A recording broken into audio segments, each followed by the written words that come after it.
Ronski Beats. Sir Talking Jeff Buddy pa rin. Kasama pa rin natin ang aking kapatid, PJ Marvin. Walang iba. Diba? Maraming salamat kapatid ulit sa pagpunta dito. Napaunlakan mo kami. Thank you din. Salamat din sa mga magandang questions. Nandito tayo ngayon sa segment na pinamagatang Kanto 10 Questions. May idea ka na ba kung ano to? Actually, kanina gusto ko hulaan pero hindi pala. Mali pala yung... Hindi kasi ang ano dito is 5 tanong from the streets kasi Kanto 10 Oh, yeah. nakikiliti sa'yo at 5 tanong din nakikiliti sa utak mo. Ano lang natin hoy, kung may gusto kang pag-usapan later pwede natin pag-usapan kasi andito tayo para sa iyo, para sa tawag dito, layunin mo sa buhay, ano mo gusto maging, basta lahat nakatutok sa'yo dito kasi ikaw ang ano ngayon ikaw ang pinaka main na namin, bisita talaga, bisitang pandangal. So ang unang tanong natin ay ito, Paps, anong mas dapat unang kainin? Tahong o talong? Para sa akin, talong. Talong Kasi muna. healthy, Healthy, maganda sa puso yun. Dapat talong talaga ang inuuna. Mm. Pero yung sa iba, kung ibang tatanungin, tahong muna.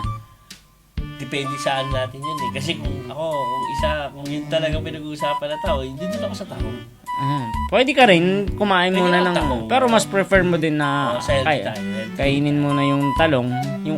Yung talong muna ang unang kain. Hindi. Ano natin? Tahong ako. Change na ako. Ba't bigla nagbago? Naisip ko yung talong. Ha? Pinaisip ko sa talong. Iba kasing talong Hindi. Kumbaga, nasa sitwasyon. Hindi, sige. Kakain kayo. Ano bang unang yung ano bang unang gagalawin? Tahong o yung talong? Tahong. Mali tayo na sagot sa una pero second chance. Pwede rin Pwede rin. Chance. Hindi, pwede rin una talaga ang talong Depende na rin yun sa kakain, di ba? Depende kung anong kakainin. Hindi, depende sa mood. Kumbaga, may mood na yung sa kainan hindi lang sa ito, hindi manggagaling sa iyo. Na una muna yung talong dapat. Dalawa kasi yun Pag ang babae, talong. Wala Pag ang babae, talong. Parang dinediretso. Pero Dahil tahong. tahong. Sarap din talaga ang tahong, no? Pag lalo pag malinis. Yeah. Pag Super. pag Lalo medyo may suka, yung medyo maasim. Sarap nun. gusto ko yung naamoy ko minsan yung yung freshness, natural lang, walang mga Hindi, ako minsan pag galing sa gym, ba siyempre, ano? galing sa gym, medyo yun yung tahong mo sa akin. Pag ikaw ba naghain ka ng talong, anong itsura ng talong pag hinain mo? Siyempre, yung unang-una sa lahat, pag hinain mo, dapat walang buhok. Kasi May buhok? Di ba may mga buhok mo? Di ba totoo naman? Ano yung sinasabi ko? Dapat presentable na Oo, dapat talagang as in, Mapapaw- siyempre, di ba ang tahong natin talagang gentle mong gaganunin. dapat tingin pa lang ulam na, no? Yeah, hindi lang tingin, pagka-open mo talaga, lulok agad. Ano sinasabi ko? Ngayon may idea ka na ngayon kung ano tong Kanto 10 questions. Pero, syempre, sa mga nanonood dyan, kayo nang bahala mag-isip kung anong dapat unahin, yung talong o yung tahong. Nasa sa inyo mag-decide yan kung sinong kasama nyong kumain, di ba? O kung alin bang unahin, yung talong muna o yung tahong muna. Pero pwedeng sabay. Comment kayo kung ano pong mauuna, tahong or anong nakain. Pwede rin sabay, di ba? Masarap din sabay. Sabay. Pag halo-halo na, total, doon din naman papunta Pag nandun ka na. Doon na rin naman papunta bakit hindi ba pagsabihin, di ba? Pangalawang tanong, unang tanong. Ito yung pangalawang tanong. Mahilig ka bang manglikot? Mga likot? Hindi. Wala kang mga time na may kinakalikot ka. Sa ngayon, wala pa. Wala pa. As in, wala. Ang tagal na. Siguro almost 2 years na yata. Mhm. Ano yung mga huli mong nakalikot? Siyempre, Hindi, ako kasi minsan makalikot. nakakalikot yung katulad niya, Xbox ko. Mhm. Nakakalikot ko yun. Mhm. Tapos, yung computer ko, nakakalikot ko din.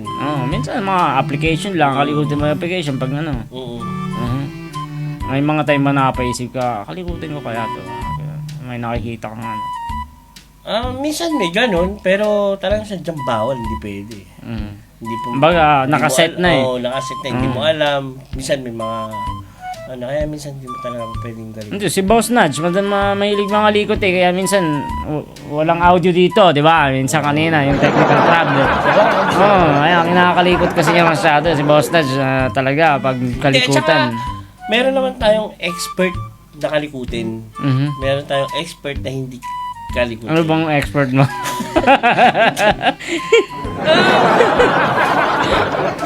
yung gamay mo na. Actually, hindi ko masasabing expert ako kasi tagal din. 2 years na ako walang kalikot na gano'n. Mga kalikot eh. Hindi mo namimiss?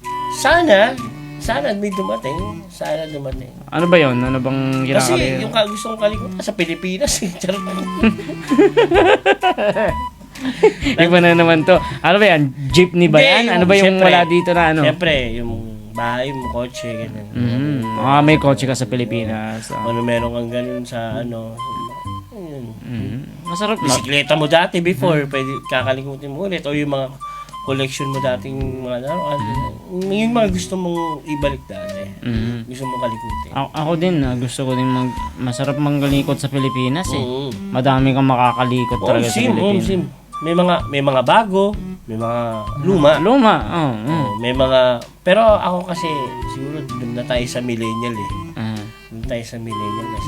Doon ako minsan sa luma, yung namimiss ko lang kalikutin. Oo. Ayun, alam mga mo yung- lumang bagay, Yung nabitin ka, kasi dati hindi ano sa bakasyon, kumbaga, hindi mo napuntahan, hindi mo nakalikot ng ayos kasi short ka na sa oras. Kaya yun, wala lang. Nasabi ko lang. So hindi ka mahilig mga likot. Hindi. Hindi na. Hindi ngayon, hindi na, wala talaga. Wala talaga. Okay na, kasi... At saka busy ka din.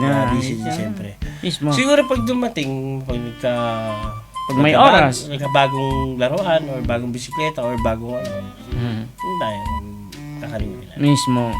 Ayan, ang Kanto 10 questions. Educational dito. Baka ano po yung nasa isip nyo, walang halong bastos. Oo, wala. Ano lang kami kasi tropa lang kami, nag-uusap lang kami talaga ng ganito. So, ang pangatlong tanong, anong paborito mong pwesto sa kama? Pwesto? Gusto kasi yung minsan nakakatulog talaga ako lagi. Minsan nakatagilid ako. Both side. Minsan lipat ako sa kanan, minsan ako lipat sa kaliwa. Pag nangawit ka na, doon sa kabila naman. Ayun lang ano ko. Change position, parang ganun. Hirap kasi sa ibabaw kasi hindi ako minsan makahinga. Oo, ganun. Yung tipong nakatihaya ka lang, hindi. Oo, hirap. Ayoko ganun boring pag yung... Ayaw mo dun sa ilalim. Parang, ilalim. ayoko sa ilalim kasi... Sa ilalim ng kama, may mga trip akong ganun eh. Siyempre, malamig sa sahig, di ba? So, Oo. ayun sa Hindi, may nangyari sa akin doon. Natulog ako sa ilalim ng kama. Sa ilalim ako. Wala lang, trippings lang. Mga tropa, syempre wala kang pwestuhan. Doon sa ilalim. minsan, ano nga eh. Mahirap kasi na pag ang kama mo mabigat. Pag nasa ilalim, hindi. Ang hirap nun, hindi maahiya. Pero pag yung sabi mo, side position, Side by side ako. side by side, pwede ka kahit kanan, kahit kaliwa Oo. sa position na, basta side. Nasa side ako. Prefer mo yung mga ganong position. Siyempre, yung mga usually naman, mga pag nakadapa tayo, di ba? Usually, mga Mahirap side by din yung side. minsan, nakadapa ka lang, ano? Oo. Maano sa likod. Nakapagod ko eh. Side by side, I still by side. Hindi naman maingay yung kama nyo pag... Hindi. Pag side by side, hindi. Hindi ba? Pag Hindi, pag lumipot ka lang ng pwesto, kabila kayo, kabila naman, ano... Hindi, may time, kumbaga, magkatabi kayo. Hindi, basta ako, once na Pag basta once na natulog ako ng side by side, Yun na yung ending nun. Side by side na talaga. Side by side na. Mas Pag prefer mo talaga. Pag pumuesto na talaga ng tulog ng side by side na gano'n. Maganda yung position na naiisip mo. Ayos yan. At ano ko dyan, support ako. Try mo din. Oo, Try mo din kaya. Oo, Try mo din. Side position. Teka lang, pipicturing ko lang. Pwede nga, pwede. Try mo Pwede. din. At saka ano, pag mga ganun, kahit winter, summer, okay lang eh. Oo. Mas maganda pa yun kasi lalamigin ka eh. Uh-huh. Lalamigin ka pag nakadapa ka. Siyempre mawawala ng ano. Pero pag side by side ka, ganyan ka lang. As in. Hawak mo yung ano. Sa kabila din, gano'n din. Hawak mo din. Hawak mo din. yung kumot. Siyempre, Yung kumot ha, baka mamaya kung anong iniisip nilang hawak mo. Siyempre yung kumot, siyempre. Ikaw ba naman, pag ikaw nakadapa ka, mahawakan mo yung kumot mo. Hindi, nakaganto ka lang nun. Pero pag side by side, Kaya the best. kaliwa o kanan, di ba? Depende na Tsaka lang. di ba sabi nga nila, pag umihilig tayo, huwag tayong nakababaw, di ba? Kaya side by side ang prefer. Side by side. Yeah. Ayan guys, tulog guys. yun. Itong segment na to, educational, kaya nasa ano pa lang kami, pangatlo. Ito, pang-apat na tanong. Maingay ka ba kumain? Ang hirap nito, hindi ako tinitignan sa mata. Meron kasing times na maingay, meron times na hindi pwedeng maingay. Lalo na siyempre pag may kasama ka, hindi ka pwedeng maingay. Diba? Ba, nakakahiya. Baka ano isipin, yung plato. Tak, ganun. Ibig sabihin, pag yung maingay naman, yung as in walang tao, yung ikaw na kahit bara-bara gagawin mo yung gusto mo talaga. Bara-bara ka na dun. Yung langaw natin, Na-switch mo yung ano. Wala na. Oo. Di ba ikaw? Ikaw ba pagkakain ka sa pag maraming tao, maingay ka? Hindi syempre. Diba? That's Depende. Yeah. Pero wala na bang nakapagsabi sa'yo na ang ingay mo pala kumain? Meron na. Uh-huh. Meron na. Minsan pa nga sabihin yan, sige ngayon mo pa, ang cute nga eh. Gusto din maingay. Kumbaga natural lang. Kung magpaka-natural ka lang. Talagang ikaw, siyempre, Kung ganun ka, ganito kung may kumain eh, bakit ba? paano ba yung ingay mo pag kumain? Ano eh?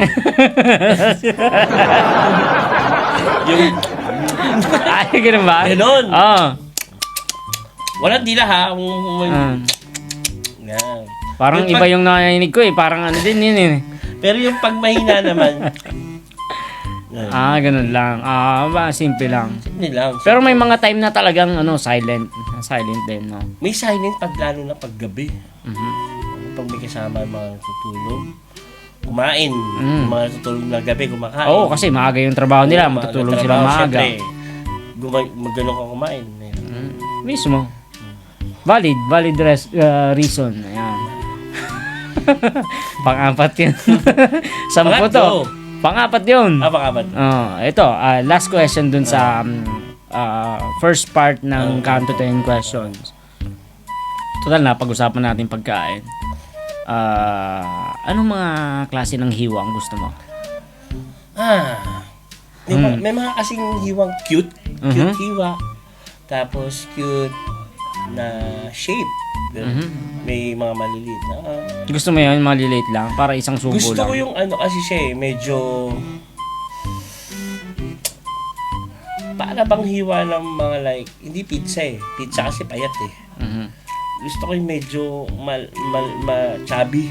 Ay, may mga pizza din yung pizza alsata, parang gano'n. Yun. Medyo makapal-kapal siya ng konti. Para mag-i-enjoy ka din pag sinubo mo. Yung kumbaga malambot yung pagkaan niya. Kasi pag ang pizza kasi pero may mga trip ka ding minsang hiwa na maliliit lang. Depende din sa yun. Sa ganda ng hugis mo. Yung pagkaka-prepare. Pero nga dyan, di ba? Anong hiwa naman yun? Hiwang kaliwat kanan na hindi mo maintindihan pero kinakain pa rin. Oo, pag gutom ka, kainin mo talaga yun, di ba? Kahit anong hiwa yun. Pag gutom ka, tisin mo. Pero pag may choice ka, mamimili ka talaga ng hiwa, di ba? Doon ako sa the best. Maganda talaga. Sinasabi ko Kasi pagdating masarap din yung sunog sunog na hiwa. na pizza. Oo. Kasi pangit yung Kasi pagkakahiwa. siyempre, tayo, nasanay tayo, white pizza, mga puti. Ba't di natin try yung sa dark pizza naman? Yung medyo sunog. Parang, Kakaiba yung trip mo ah. Diba? Parang uling na yung gusto mo. Di yun ang gustong yun ang gustong kainin ngayon. Kasi may mga nakikita akong black pizza ngayon. Anong mga hiwa dun sa pizza? Malaking hiwa yata pag itim eh. Tas maraming isang tomato. Mga kamatis para mapupula. Ang sarap dun. Pag dark daw, malaki daw ang hiwa dun eh.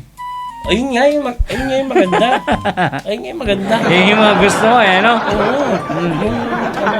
Macha-challenge ka kasi.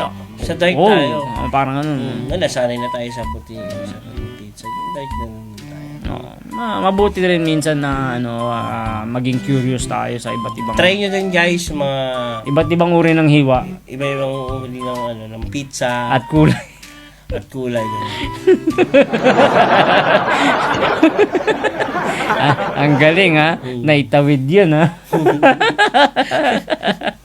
So yun yung pang-limang tanong dito sa Kanto 10 Questions. Ito